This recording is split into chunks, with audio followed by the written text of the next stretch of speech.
नमस्कार साथीहरू, टेक्निकल सम्बन्धी नयाँ भिडियो लिएर आउने क्रममा आज चाहिँ हाम्रो घरमा वाइफाई अथवा इन्टरनेट चाहिँ जडान भएको हुन्छ। त्यसको स्पिड कति हो, एमबीपीएस कति हो, त्यो चाहिँ कसरी चेक गर्ने, त्यसको बारेमा भिडियो लिएर उपस्थित भइसकेको छु।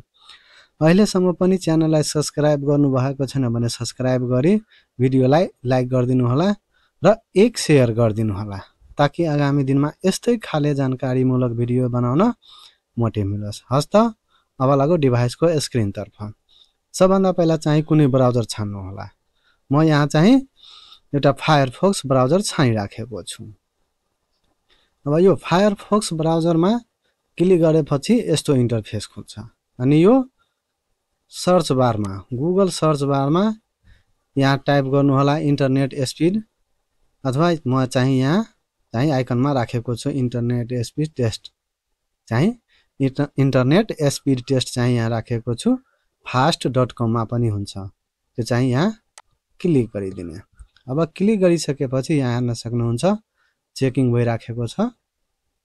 अब यसलाई एकछिन वेट गर्नु होला। अब वेट गरिसकेपछि यहाँ हेर्न सक्नुहुन्छ मेरो इन्टरनेट चाहिँ 54 एमबीपीएस छ।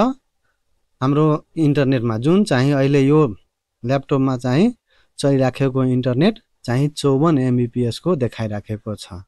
हस् त, धन्यवाद। भिडियो कस्तो लाग्यो कमेन्ट मार्फत छोटो मिठो प्रतिक्रिया दिनु होला, ताकि आगामी दिनमा यस्तै खाले जानकारीमूलक भिडियो बनाउन मोटिभ मिलोस्।